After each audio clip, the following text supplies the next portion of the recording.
Hey, Shalom, Israel, Shalom, Yahweh Ba'Shem, Yahweh Shabbarakatam. Hey, we're going to go ahead and jump right into it. This week's topic, once again, is the text lab. All right. And we're going to do episode 2. Okay. So I'm going to need you to go ahead and be ready. Let me change my screen so I'm sharing the right thing here. All right. And we can get right into it. All right. So this time I want to go into the word hatawah. All right. You see that here on the screen in the Aramaic. Another way of pronouncing that is hatov. Okay, hatov. So hatawah, which means the good. Now, what you got to understand is there is a difference between good and the good. All right, and we're gonna jump right into that just to make it plain. All right. So the materials needed is your KJV Bible. Okay. Obviously, your KJV Apocrypha, a Strong's Concordance as always. All right. Just the 3 basic tools that you'll need for this class. All right. You can also use Bible Hub, Blue Letter, Logos, Olive Tree Bible app. Okay. As we talked about before. So I want to deal with the definite particle. English has a definite particle as well. Definite particle is a part of speech that is going to denote specific, a very specific noun. Okay, so an example of this would be the difference between an apple and the apple. Okay, if I tell you to go in the kitchen and grab me an apple, you could get any apple you want and bring it back, and that would not be incorrect. But if I tell you to go into the kitchen and get the apple, you have to know the apple specifically that I'm talking about. I don't want this one. I don't want that one. I want the apple that I'm specifically speaking of. Okay. And that's what the definite article does. And it does this in the Hebrew as well. So we got to get into the grammar a little bit to really understand the importance of this. Okay. And that's called, once again, the definite article. That can be denoted in the Hebrew by putting, when you look in the Masoretic text, right? Because in order for you to catch the definite article in the Masoretic text, you're going to have to look at the vowels, okay? So that's going to be denoted by a word beginning with the letter hey, right? With the line under it, which is called a patak. And then the very next consonant after that, having the doubling dagish, okay, that dot in the middle. All right, and once again, all of this is going to make sense. I'm just going to show it on the screen, but I want to give you a very easy way to understand that. Now, of course, when you get into the Paleo, the words were written differently because they actually did not have vowel markings. So they used consonants to double as vowels. That would be a whole different lesson by itself, okay? But we just dealing with, if you're looking at the Masoretic text, and if you go into the Blue Letter Bible, and if you go into Bible Hub, when you look at the interlinear, you're always looking at the Masoretic text, and you're always looking at the vowel points, all right? And you're always trying to figure out and parse out those words correctly, all right? Rightfully dividing the word of truth, okay? So once again, there's your example, is an apple versus the apple. Now, let's take a look at this. 2 Chronicles 14:2. And Asa did that which was good and right in the eyes of Yahweh his God. Now, I want to point something out real quick. Asa did that which was good and right. So first of all, we already know that there is an idea of good and right? Just like the apple. There is an apple. So I'm gonna go get it. But the Bible teaches, the main idea of the Bible is that there is no universal good. Like you can't go to damn China and read their ancient text and it's gonna line up with the Bible and both of them are telling you to do the exact same thing. No. When the Bible tells you to do that which is good and right, it's talking about according to the standards of Yahweh by Hashem Yahweh Shai, according to the Bible, right? So we talking about the law, statutes, and commandments. So doing that which is good and right in the eyes of the Lord is very specific. And when we go into the Hebrew, we're going to discover that. All right. And once again, it's all about in the eyes of the Lord. Is it? We not really too concerned with doing what is right in the eyes of men, right? Because there is a way that seemeth right unto a man. We dealing with doing what is right in the eyes of the Lord. Let's dig into this a little bit. So I have grabbed this verse in the interlinear. 2 Chronicles chapter 14 and verse 2, same verse. And did what was right, Asa, good and right in the eyes of Yahweh, his God, right?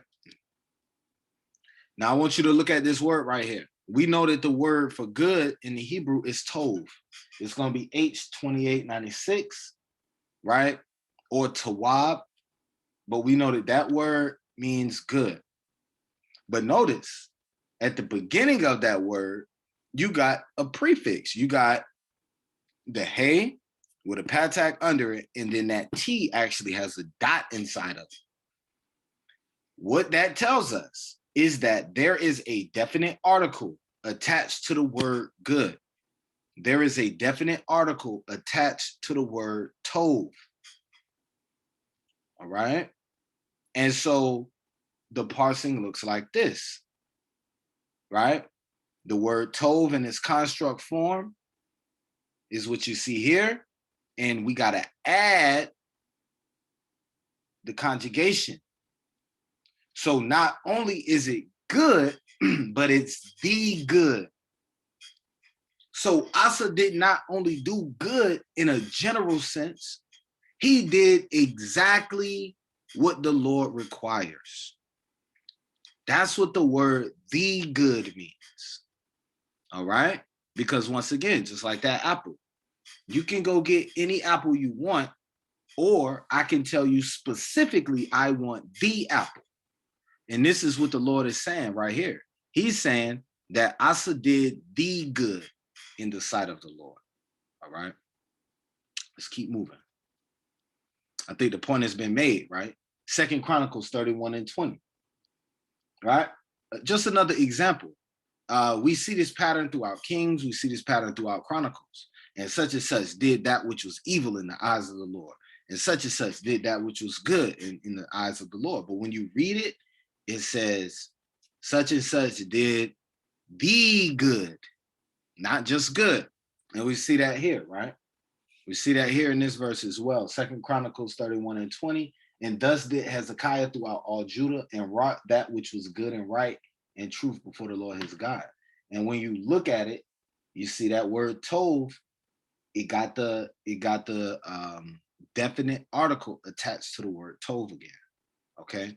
And we see that right here. Okay.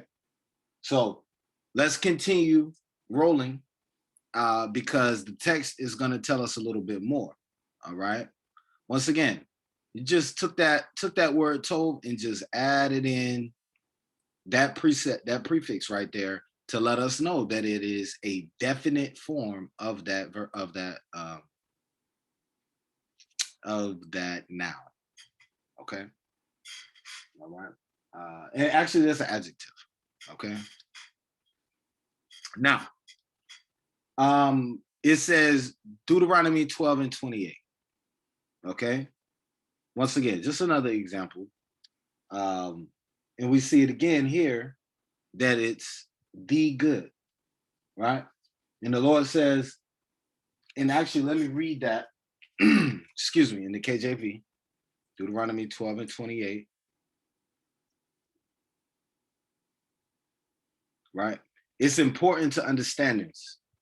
The Lord is not telling you to do good, because when he says do good, that leaves it up for grabs, whether you're going to do good in your own eyes or in some other man's own eyes. But the Lord tells you to do the good. And by saying the good, he's talking about the standard, this one specific type of good. And we all know what that is. That's the law, statutes, and commandments. All right. But Deuteronomy 12:28 reads like this: observe and hear all these words which I command thee, that it may go well with thee and with thy children after thee forever. When thou doest that which is good and right in the sight of Yahweh your power. All right. When you do that which is the good and the right. Okay. Let's keep rolling. Deuteronomy 30:15. Right. Once again, see, I have set before you this day life and good and death and evil. And that life and good, it says life and the good. So it's very interesting, man. Like I said, when you start getting into this language, you start seeing very little small things, but there's no way that we can read this Bible now and say that the law, statutes, and commandments is done away with, because that is the good that the Lord requires of you. All right. Deuteronomy 30:19. Let's look at this. I call heaven and earth to record this day against you, that I have set before you life and death, blessing and cursing. Therefore choose life, that both thou and thy seed may live. Right? Look at that, life and death. So you got a choice between the two. And the good is going to lead you towards life. So if you're trying to choose life, you're going to have to choose to do the good. Okay. And I wanted to pull this out because this is a precept for the New Testament. But this is 1 Timothy chapter 1 and verse 8. And it reads, but we know that the law is good if a man use it lawfully. So guess what? The law is a tool. The law is a tool that you can use improperly, right? You can use judgment improperly. You can definitely use judgment improperly. And so we want to use the law properly, and that's how we're going to do the good in the sight of the Lord. All right. Now I want to definitely examine this verse real fast before we get off. The book of Titus, chapter 1 and verse 16, right? And it reads, they profess that they know God, but in works deny him, being abominable and disobedient, and unto every good work reprobate. Now, if you have the ideology that works are done away with and there's no need for your works, all your works are as filthy rags, and therefore none of your works matter, then you don't truly understand what the scriptures are trying to tell you. Right? The whole book of Titus is about works. So read that book, verse 1 all the way through. But the book of Titus is teaching you that works are very important. And let's read this again. It says, they profess that they know God, but in works deny him. So what your mouth says is great, right? But your works deny him. And we got to understand, what does it mean to know God? What does that mean? All right. Let's get a precept for that. Okay. The precept for knowing God is 1 John chapter 2, verses 3 through 4. Just write that in there real quick. And it says, and hereby we do know that we know him, if we keep his commandments. He that saith, I know him, and keepeth not his commandments, is a liar, and the truth is not in him. So you see that we gotta, in order for us to say that we know God, we must be keeping his commandments, because that's the way to know him according to the Bible itself. So the Bible is describing and defining for you what it means to know God. And they profess that they know God, but in works, now let's understand what these works are, right? They profess that they know God, but in works they deny him. Okay, well, what are these works? Let's understand what these works are. So let's get a precept for that. Matthew 7 and 21. All right. And so the whole Bible is teaching the same story. So this is why we can get multiple different accounts to say the same thing. We're just allowing different portions of the Bible to explain the Bible. That's all we're doing. Okay. It says, but in works. So what is the works in that verse? And Matthew 7:21 says, not everyone that saith unto me. So you see how Titus on the screen says they profess that they know God. So everyone who saith unto me, Lord, Lord, shall not enter the kingdom, but he that doeth the will of my Father, which is in heaven. Do you see how what comes out your mouth and your works gotta match up? It got to. This is the doctrine of the Bible. When you open your mouth, what comes out in your actions is how we're going to judge whether or not you are truly in relationship with the Most High. Okay, verse 22, Matthew 7:22. Many will say to me in that day, Lord, Lord, have we not prophesied in thy name? And in thy name have cast out devils? And in thy name have done many wonderful work? Hey, haven't we done great things? Notice the things that they're calling out are great things. They're powerful things in the spirit. But look what he says in verse 23. And then will I profess to them, I never knew you. Depart from me, ye that work iniquity. What is iniquity? Iniquity is moving away from the law, statutes, and commandments. Iniquity is the thought of evil, right? It says even the thought of iniquity is sin.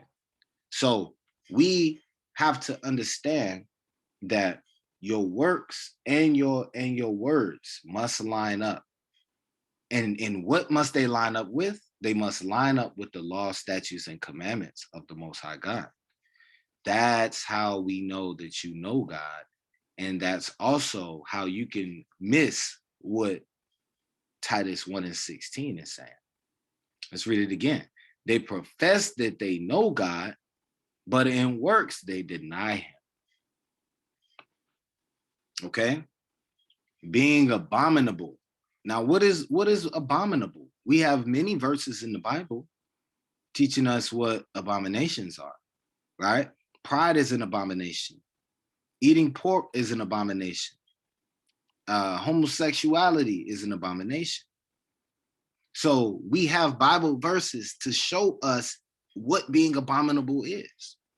Therefore, when a person who is engaging themselves in these activities turns around and says, I know God, but in works they deny him. Do you see that? Right? Because there is good. There is a standard of good, right? And there is a definite article that points to that standard of good, telling us that not only is it good, but it's the good. Okay? And it says being abominable and disobedient, right? And unto every good work, reprobate. Now, what does that word reprobate mean? Let's look at it. Okay. It says rejected, good for nothing, and undisciplined. Rejected, good for nothing, and undisciplined. So let's look at this verse one last time.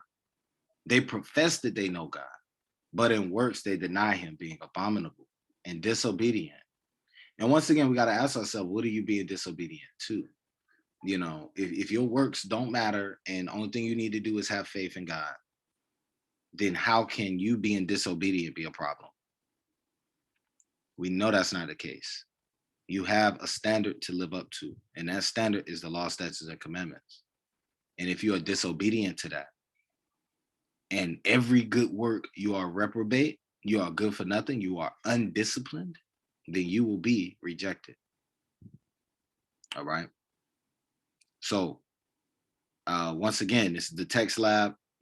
We'll be putting out some of these videos every so often. But I hope y'all are blessed, man. And hey, remember to stay in the spirit and know that there is a single standard. There is a single standard by which you will be measured in this life. All right. It's not what you think, it's not what you feel, but it is actually the standard that the Lord set out for you to live by. And I'm gonna read this last verse. It's Ecclesiastes 12:13. Let us hear the conclusion of the whole matter. Fear God and keep his commandments, for this is the whole duty of man. Shalom.